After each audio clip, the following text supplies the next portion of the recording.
Hey guys, this is Rajmontage coming at you from the On Call Empath. This is not just a regular episode today. This is the 150th episode. And I wanted to do this one solo so I can kind of reach out and talk to all of my clients and people that tune in every week, the audience members, to kind of give you a thank you personally for coming with me on this journey of 150 episodes. And it just seems like it was not too long ago where I started this podcast just from my basement. And I didn't think it was going to go very far, and let alone let a couple people listen to it. But I wanted to address a couple things before I go into the 6 traits of being an empath. I wanted to create something to spread the word, um, to help people. And I wanted to do it through not just myself, but the best coaches, doctors, influencers all over the world. They all stepped up, they all came forward to help me become who I am today, and we are one. The On Call Empath Army, I would like to say, all 150, or actually all my guests that's been on this podcast and many more to come. I couldn't have done it without you. So I just wanted to throw that out there first for this 150th episode, because I feel so much gratitude that I have made a difference. And again, that difference came from each and every guest. Each one of you guys have stepped up, given your expertise, your life experiences, and every person I've taken away something from, and even my audience members have taken so much away from each and every one of you. And this all started from a abusive family, and I was never really vocal about my situation. A lot of the people that seemed to know me growing up, they could never fathom or even think that anything could happen, something to me, um, because everything looked great from the outside. But I want to tell you something: just because everything looks great from the outside, doesn't mean things are going well inside. Because you're going to have those people that are going to question you and say, they think that they know what's going on, but they don't. So I wanted to make a stand, and I wanted to make a stand for all the empaths, trauma victims, and highly sensitive people, and be that one place where people could come to and know that you guys are not alone. I get you, and every other guest that comes on this podcast also can that I can resonate with. So I'm so filled with gratitude right now. 150 episodes. I met so many great friends, and so many great teachers and influencers that changed my life, that I would never have met. And I think right now, with everything with so much going on in the world, and so many things that have fallen, we have to focus on the good things, the good people, the helpers, and then those are the people that want to help and expect nothing in return. These are the people that I'm looking for. These are the people that can change the world. And that's why I created the Elite Coaches series. These are the best out of the best in their field of study, or their upcoming coaches, doctors, therapists that have something to say, and they have that mentality of helping. And that's the main key word here. I don't think they're right now, like, especially in the Western culture, nobody really seems to want to help, like, especially in the medical community. It's really hard to find people that are willing to help in return, because let's face it, everything costs money, everything is going up. How are you supposed to, talk to somebody without feeling like, oh, like, how am I going to afford this? Or, how, is this the right person for me? But we live in a world right now where it might seem upside down, and this podcast does ground me, and the positive vibes and the feedback that I get from all of my listeners and clients keeps me going, or I would have stopped this long time ago. But I figured that I was getting so much support from everyone. Why not take it to the next level? And that's how I got to 150 episodes, guys. And again, this didn't happen overnight. This is something that, I started off in a basement with a phone and a piece of paper, and that's all it, and then I just kept going. Um, and I knew that the only way I'm going to get my message out to not just the empaths, not just the trauma victims, but anyone that might be going through a rough time in life, I figured like I can't do it alone. I'm going to need the voices of hundreds of people that have influence out there. And lo and behold, they all came to me. When I asked, they said yes. And it was just so effortless. They were kind of like on the right frequency as me, regardless if they were an empath or not, but they were healers. They were people that wanted to help. And that's one thing I want to like make clear here.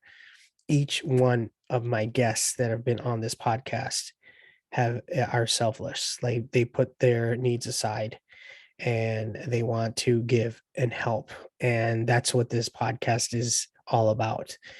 I mean, I go through so many people and I want to choose the people that are in it to help people genuinely. And that seems to be very hard today, to find genuine people that want to help without some alternative motive. And so what I do is I go through hundreds of guests and I choose maybe a couple that I feel with my empathic abilities, and questioning them a couple times before even they get on the podcast, making sure that they are here to help all of you guys, all of you listeners out there. So thank you so much for coming with me on this journey. Enjoy this episode. And we made it to 150. Hopefully 200 is right around the corner. And I have some big things, big plans coming up, which I'm going to be dropping very soon. Without further ado, let's go ahead and get started with this 150th episode. Thanks again for coming with me on this journey. Let's get started. You're listening to the On-Call Empath Show. All right, guys, we are back. So in this episode, I'm going to give you 6 traits that I'm sure if you're an empath or somebody that's been through a lot in, as far as traumas, any type of abuse, if you're even a highly sensitive person, these are 6 traits that this is what I seem to be getting from a lot of my clients that says, yep, that, I can totally resonate with that. So, I mean, typically these are 6 traits that are found in empaths, but again, I think being an empath is a term that's widely used, and you can be on a spectrum. You can have empathic abilities, just like a narcissist. Like a narcissist could be. Someone could have narcissist traits, but that doesn't mean that they're a narcissist. I'm going to give you 6 traits that you can probably resonate with. So, with the first one, um, with number 1, it's being told you're too moody or sensitive. And I get this all the time, especially from even empaths. And some of them don't know that they're empaths. That will say, man, you're grow a pair, or you're too soft, or you're too sensitive. The world is not going to care about your feelings. And just watch who says it. I mean, obviously, if it's coming from somebody that cares about you, or a family member or a friend, it's a lot easier to just kind of like, it doesn't hurt as much. But like, obviously if it comes from someone you don't know, yeah, we are sensitive. And that doesn't mean that you're automatically an empath, because you can be just somebody that's just purely sensitive. But this is typically number one trait, that our moods go up and down depending on the company. And that's how I am too. Like if I'm in a room and I sense that I'm in bad company and I just don't want to be there, you're going to see my body language, you're going to see it in my face. If I'm in a place where people are upbeat and they accept me for who I am, they respect me, I respect them, you're going to see my mood a totally different person. Yeah, I'm going to be in a, smiling. I'm going to be my body language is going to be differently, how I come across. You're going to feel my energy. You're going to feel my positive energy. So the next time someone tells you to relax or calm down or you're overthinking, look at the source, look who it's coming from. Obviously, they don't know what you've been through. They don't know the traumas that you went through or the tribulations. What you feel is valid, and don't let anyone tell you otherwise. Number two, you are the peacemaker. Whenever there's some sort of problem, you're the one that's solving it. All right. Do you feel like, even in your family, like a lot of people that I coach feel like they were the ones when they were growing up, they were the mother, the father, the brothers, sisters, they were doing everything. And they were the peacekeepers, and that can take a toll on anyone. And many times they'll be talked into doing something that they don't. And this is where boundaries come in. With poor boundaries, you get bulldozed over, and you just end up hurting yourself. So when you say yes to somebody, guess who gets the brunt of it? Exactly, we do. The empaths, the highly sensitive people, the trauma victims that don't have the voice to say no. So next time when you're in a position and you're trying to, make the peace, have a solid ground and don't budge. Put your boundaries in the ground and say, this is how far I can go. The minute you let go just a little bit, people are going to just take an inch and then a mile, and then before you know it, you're being taken advantage of. So keep that in mind. If if you're a peacemaker or not, that you are the go-to person that everyone looks to keep the peace. Number three is physically, you get ill when you're around somebody, like you get a headache, or some people I know get back pain. For me, like I actually physically like get like a stomach ache during certain situations when somebody toxic is when I'm near someone toxic or talking to them.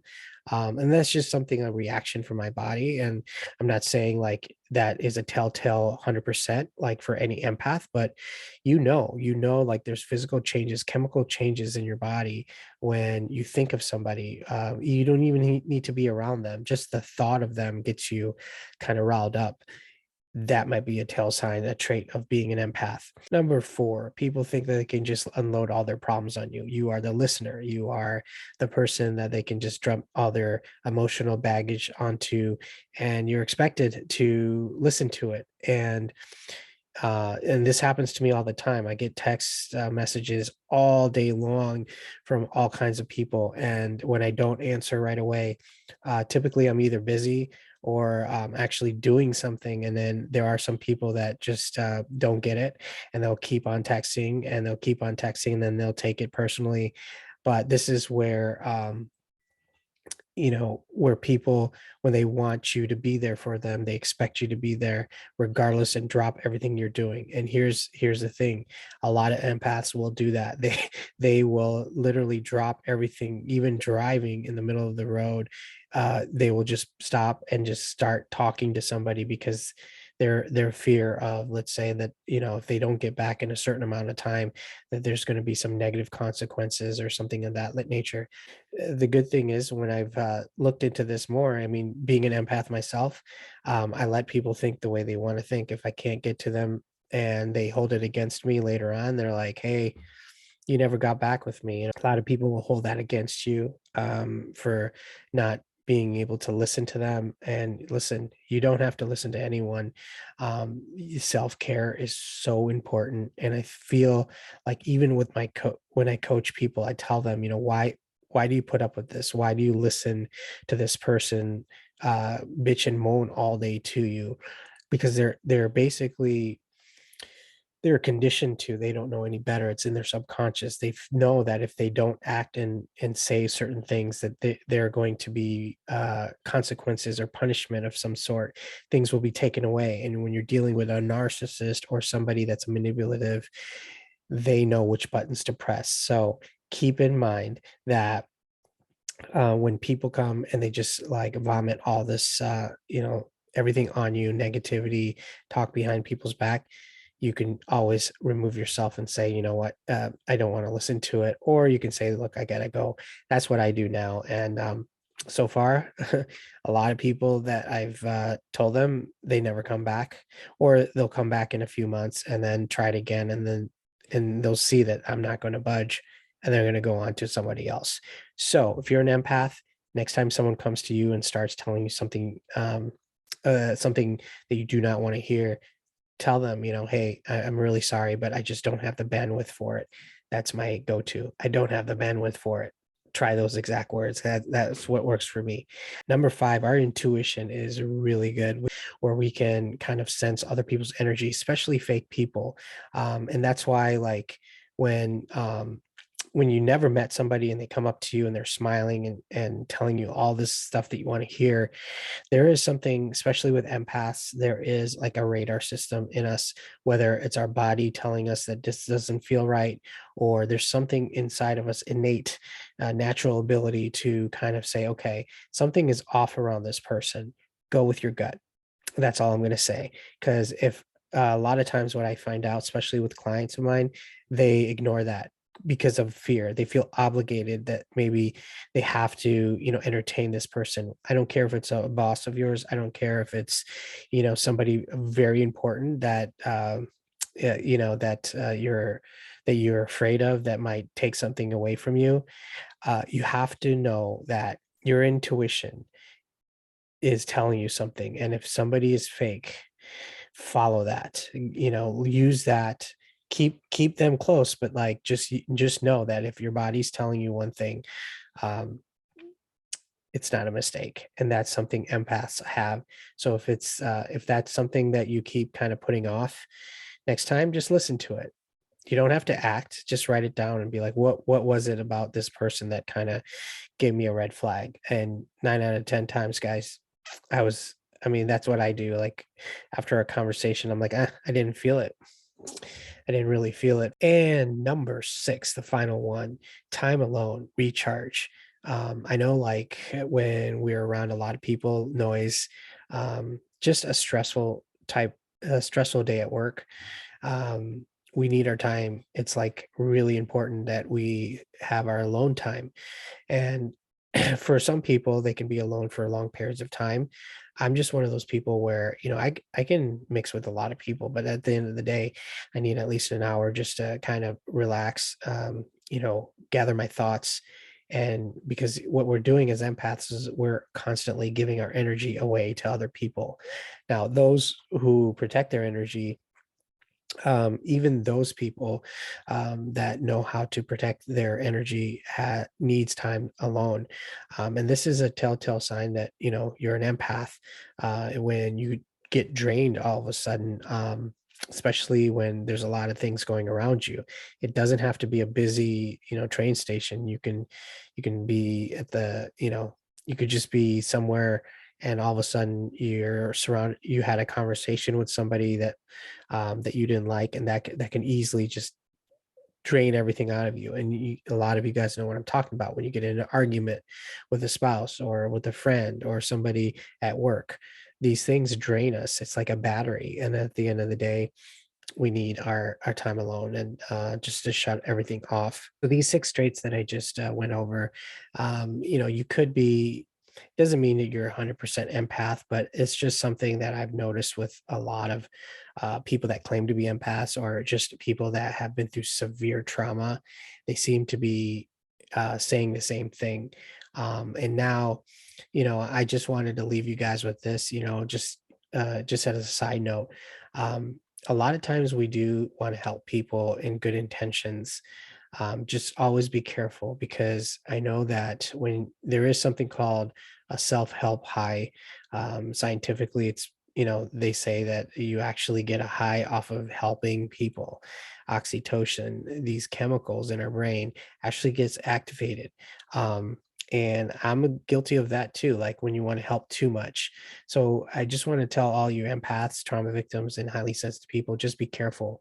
There's uh there's a certain amount that we can give, and after that it's just counterproductive. So yeah, it's okay to give, and it's okay to um, give it to the right people. But when you constantly give, and when you're constantly giving and you don't fill your own cup, you're setting yourself for burnout and a lot of turmoil in the future. So have a limit, know who you want to help, and move on. Because guess what, everyone, we the whole world needs help, but there's a way to do it, and just make sure you put yourself first. And that's one thing that I find, especially with the coaching that I do, is a lot of people are givers. They're with, people that they live with, that they're always giving, giving, giving. And that's like the theme of their whole life. People come to them for their problems. They're the peacemaker.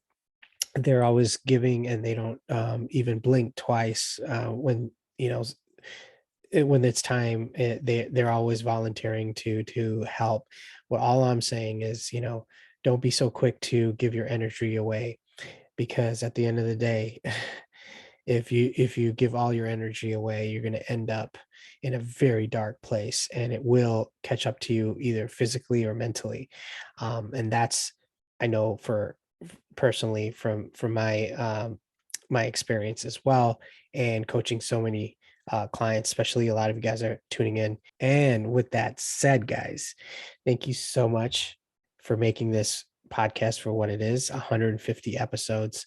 So I just wanted to do like a quick solo episode to give you my thanks to all the empaths, highly sensitive people, all the trauma victims, and all the amazing guests that have been on this podcast that made me who I am today, the on-call empath. Um, Again, I got some great stuff coming out this week. And so please subscribe, and feel free to leave a review. Let me know how I'm doing. I do look at those. And with that said, we are out.